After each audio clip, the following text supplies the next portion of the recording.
Good evening, ladies and gentlemen. It's a beautiful 28th of July, 2020. Coming up in the Crusty Canuck podcast, I will be discussing the so-called private inquiry, and now recently I was just told the new public inquiry in the Nova Scotia shooting, and of course, more wee drama. All that and more coming up in the podcast. Stay tuned. Sweetheart, because I am hard, you will not like me. There is no racial bigotry here. Here you are all equally worthy. The Crusty Canuck podcast is brought to you by Rampage Coffee Company, strong, rich, and smooth, and by the Canuck Gold Corporation. Yes, ladies and gentlemen, it is a beautiful July 28th. Oh, it's about 30 degrees Celsius outside. If you hear any kind of hissing in the background, it's probably because my fans are going full bore here in my studio. And just trying to cool off here. Sorry I don't have the luxury of central AC or any kind of air conditioning of that matter. You know, us blue-collar folk, we have to keep things simple yet pragmatic. Anyhow, as I said in the title, I guess the past few days have been controversial in regards to the Nova Scotia shooting because of all the hush-hush and disregard for the families and the victims, or the families of the victims and parts thereof associated with this shooting. And the more articles I read on it, the more I was disgusted on all the hush, hush, hush and ho-hum and what they wanted to do as a private inquiry. So basically they would have a police chief, a former police chief of the Fredericton Police Service, a female, and David Fury, Justice Minister of Nova Scotia, an ex-RCMP officer himself, and I believe another female that was retired. I'll have to look at the article again. But just the way it sounded, it seemed like a political fucking hobgob. Just a fucking nightmare. Like, enough is enough already. Like, when I talked about this when it happened, we all kind of knew that there was something that was not being told to us. We all knew that there was some kind of cover-up or things being hushed. And just the timings and the scenarios just didn't seem to really fucking sync. You know what I mean? So I'll be leaving links in the description. An article from the CBC Global and from Lynn Thompson, a YouTuber there, PPC candidate, and a very, very investigative person. She has quite the channel. I'll recommend her channel there too. But she had a thing she put on today where she talked to a writer from the Halifax Chronicle, I believe. Or is it the Herald? Anyhow, you decide. I'll leave the link there. But he was discussing the whole issue and how the timings didn't sync, where this guy was, where the RCMP was, where this constable was, where that person was. And I highly suggest you guys listen to it and give it a shot and decide amongst yourselves. Now, as far as I know, today, Mr. Bill Blair and his infinite fucking wisdom, I know I've said that before, basically said, okay, now there's going to be a public inquiry. Well, when something en masse like that happens, why is it left to the last minute for it to be a public inquiry? Kind of like what they did with the Danforth shooter, right? How Mr. Goodell was basically saying, oh, nothing to see here, just a distraught human being acting out some rage, even though the man had ulterior motives, right? He had a stockpile of weaponry in his domicile. He had drugs in his domicile. So he had some kind of intent or some kind of plan in the works, similar to what Mr. Denturus did in Nova Scotia. So, an act of terrorism, ladies and gentlemen, is what it was. They both were. You know, it doesn't matter what religious affiliation you have or what your political, social standing is. They were acts of terrorism. And the public deserves to fucking know what was going on. And I'm really starting to think that there's going to be some people, whether it be in the RCMP or in the Nova Scotia government, or even as high up as the federal government, is going to get their pee-pees smacked big fucking time. And rightfully so. Now, not to disenfranchise any of my police friends. Like I said, I have worked and I played hockey with some great police officers from the Edmonton Police Service, from Calgary, from the OPP, to La Sûreté de Quebec, and our beloved RCMP. And it's funny, I had a conversation with an RCMP friend of mine the other night at one of my other jobs there. And we're just talking shop, talking politics, talking training, talking guns, you know, idle chit-chat. And my concern is with, once this public inquiry finds out the meat and potatoes of this situation. Someone made a decision to say yay to this or no to that. And there's some insight there on that Lynn Thompson video I'll put up here too. But think for yourselves. And I feel bad for the ladies and gentlemen that have served with dignity and respect and honor, who have showed professional dedication, professionalism, intestinal fortitude, and have been really out there for the community and becoming pillars of the community in their chosen profession. And that's one thing that drives me nuts too, because there's going to be a few shitheads that are going to be exposed, and it's going to make the rest of these guys look bad, which really isn't fair. So regardless of what the trend is right fucking now in regards to, defund the police and all these bad people, no, you don't want to defund the police. Trust me. You might want to look into some training tactics, possibly. Maybe some different scenarios when it comes to dealing with the public. But you don't just ban something because it doesn't suit your fucking narrative. They'd pulled that shit off back in the 1990s when they screwed the airborne over.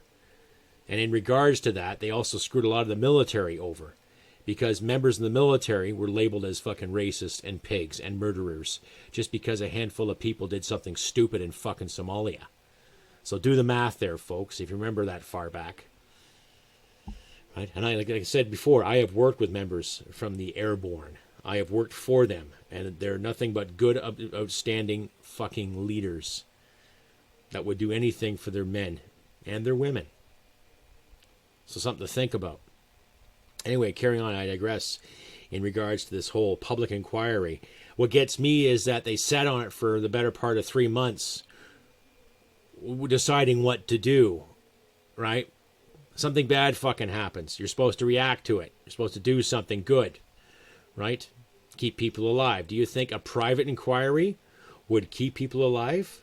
Like I said, I can understand if you don't want to tarnish the image of some devoted fucking RCMP officers.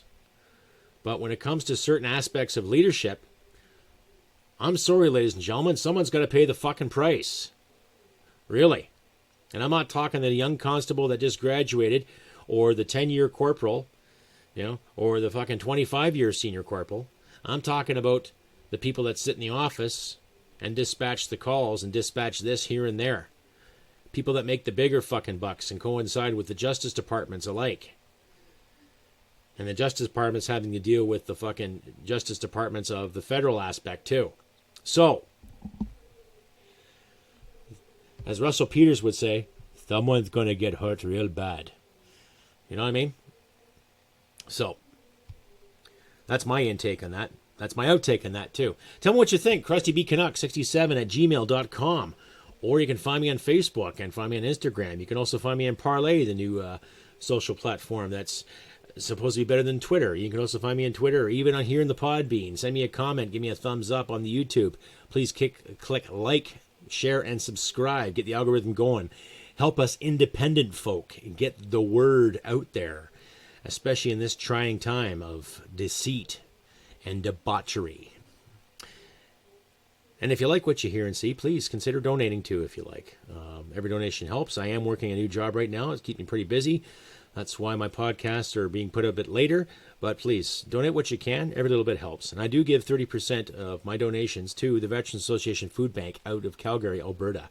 They're quite the little great group of people.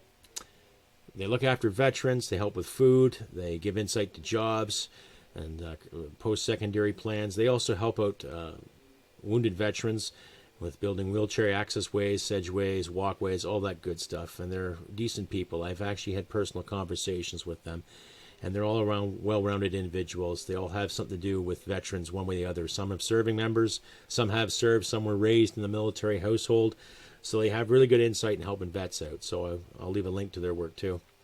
And if you can, please give a donation to the VCP if you can, Veterans Coalition Party. They're a group of veterans. Some of them I've served with. And they're striving for political change in this country. So check them out, and if you feel like donating, please do.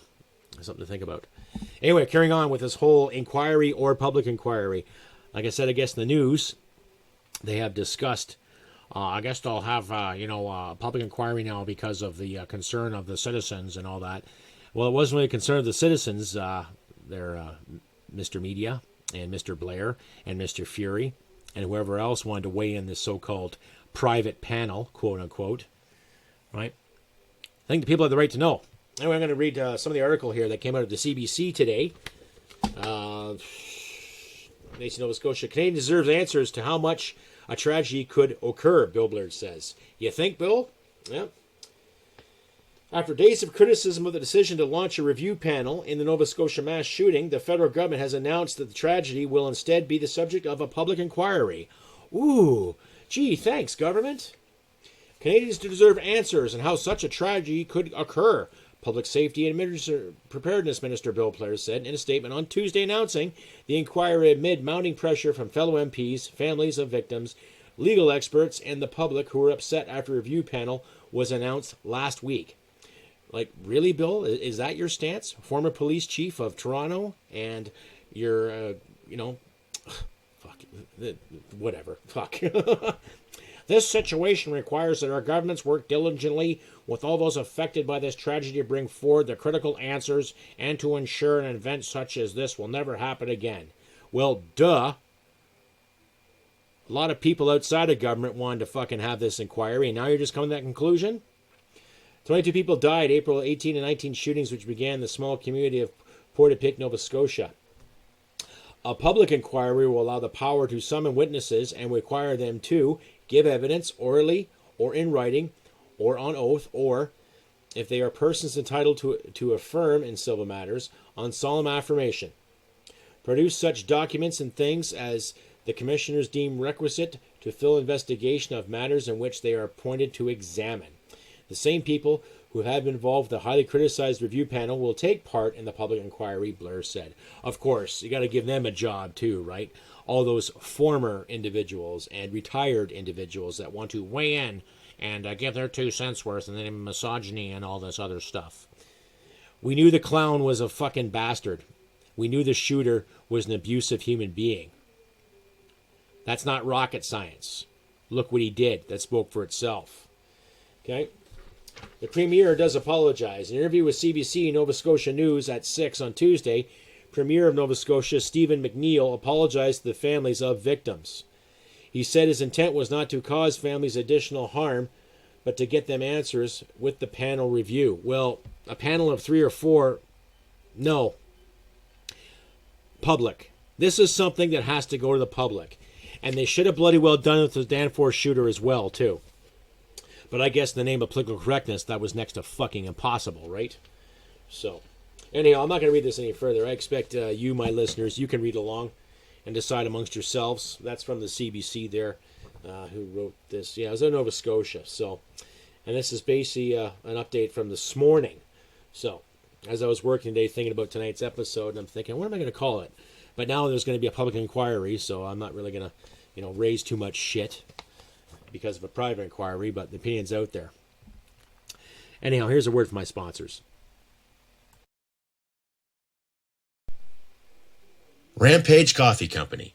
Extremely delicious coffee. Roasted with purpose, then delivered to your favorite mug.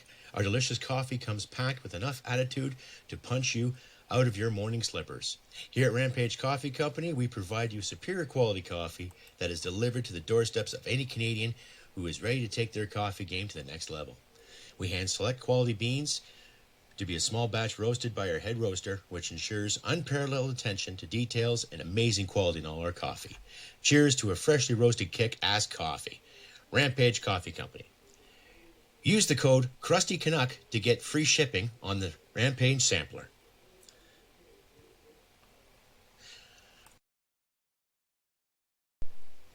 This is Brian Boucher, the new CEO of Canuck Gold Corp.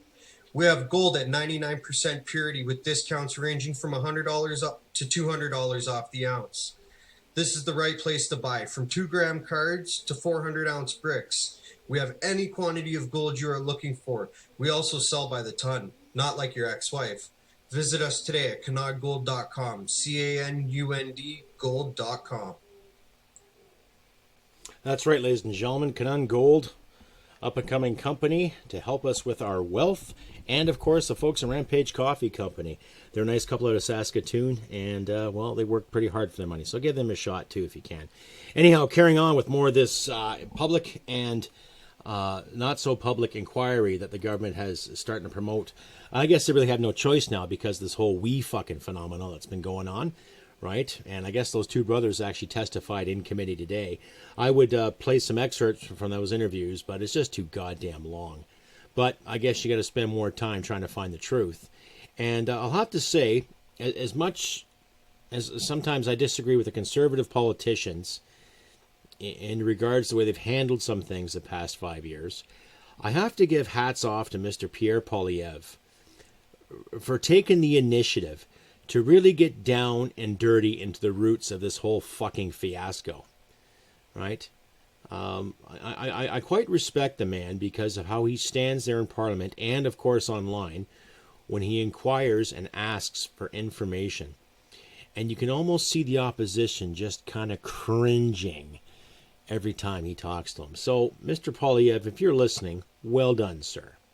I may disagree with some of your conservative policies, but you obviously know what the fuck you're talking about. So it's good to see that you're promoting the healthy opposition in our parliamentary system. So well done to you, sir. And carrying on with more of this, it shouldn't have been a 3-month fucking process to get a public inquiry on what's going on here. Like I said, I can see why they want to protect certain images of some officers. You know, that's assuming that they're good officers and they've done their job to the best of their goddamn ability. But in the same sense, you've also got the families of 22 people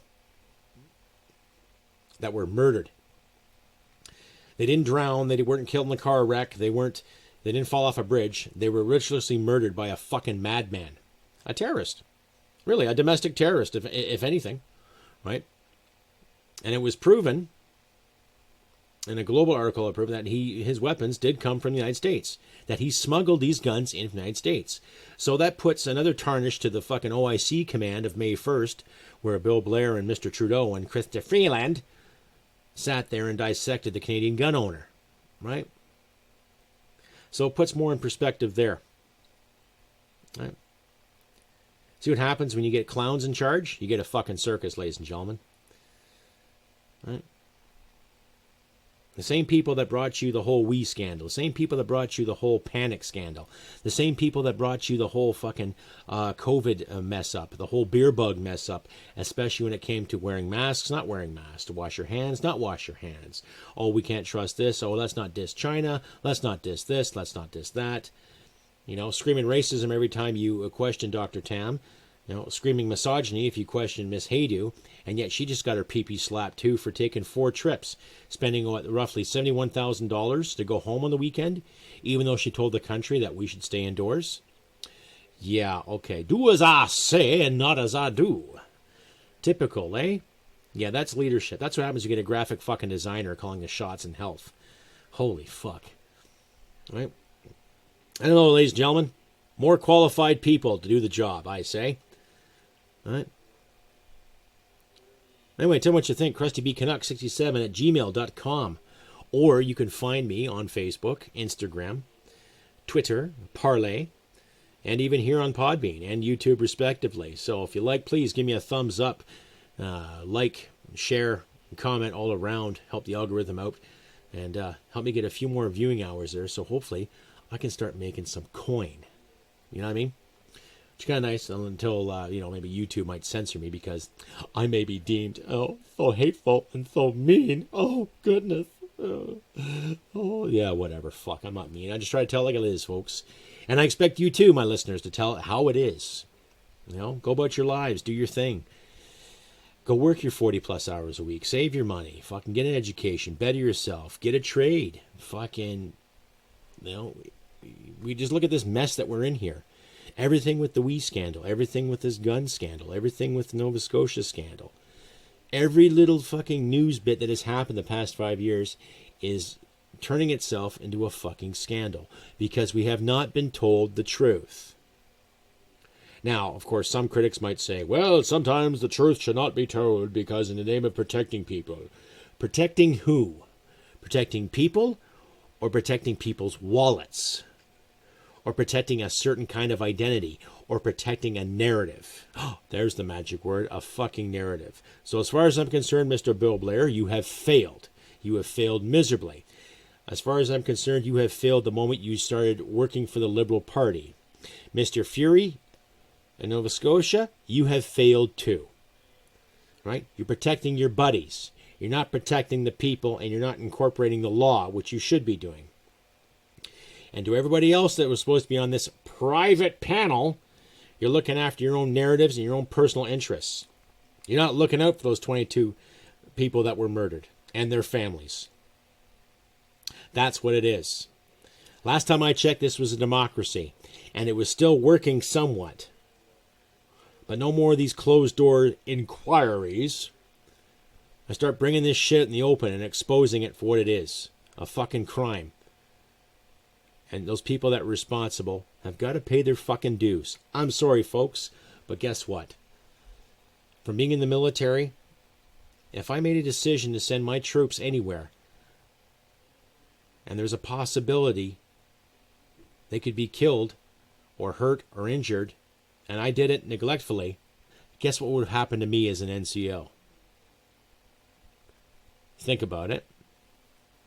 Yeah, I'd be punished. My chain of command might be punished too. So, it speaks for itself.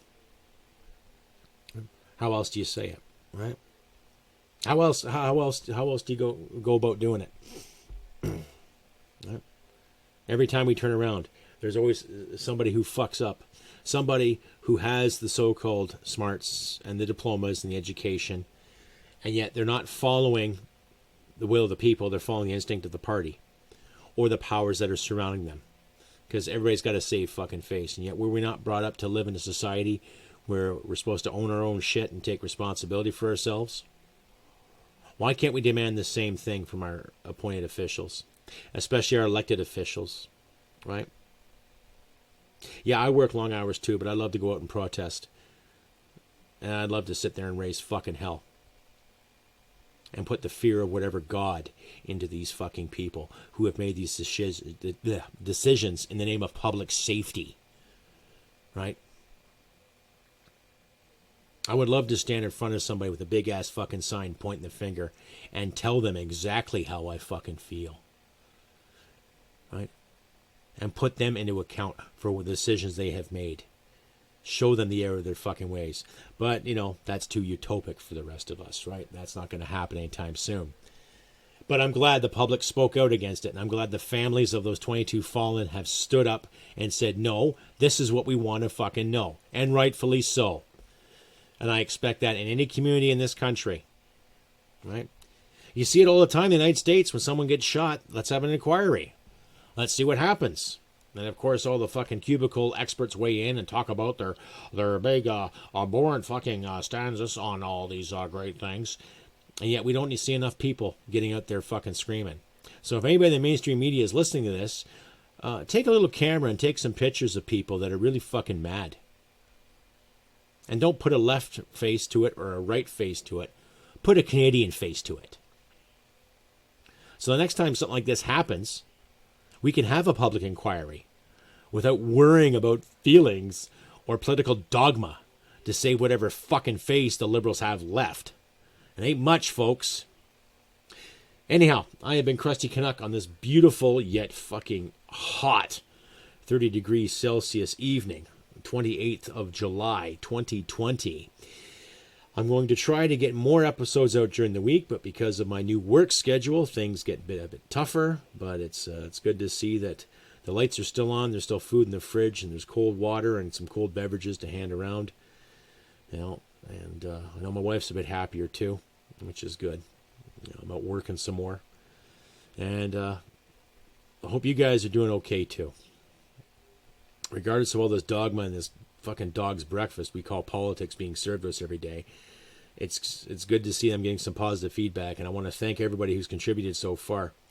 Mr. Sammy and Mr. Hudick, Rob and Ellie, all those great people that have contributed to me this month. Thank you once again. If I've forgotten anybody, please send me an email via the crustybcanuck67@gmail there, and I'll make sure you get an honorable mention in the next episode. To my friends in Australia, I don't know what to say. except say good day. Please don't be shy. Say hello. I'm actually having some new European followers. So my new European listeners, cheers. Cheers from Canada. It's not the Great White North today. It's pretty effing fucking hot. So how about the Great Scorching North? How's that sound? And to my English listeners, cheers. And to my new American listeners I've just seen, welcome to the show, folks. This is basically a Canadian podcast. I do dwell on some American politics off and on, but I just try to make sense of this whole Canadian bullshit that's been going on the past 5 years. Without further ado, ladies and gentlemen, I have been Crusty Canuck. And take care of your friends and your loved ones. And remember, humanity and merit wins the day. Take care. We'll see you next time. Bye for now. Hit it, sweetheart. Because I am hard, you will not like me. There is no racial bigotry here.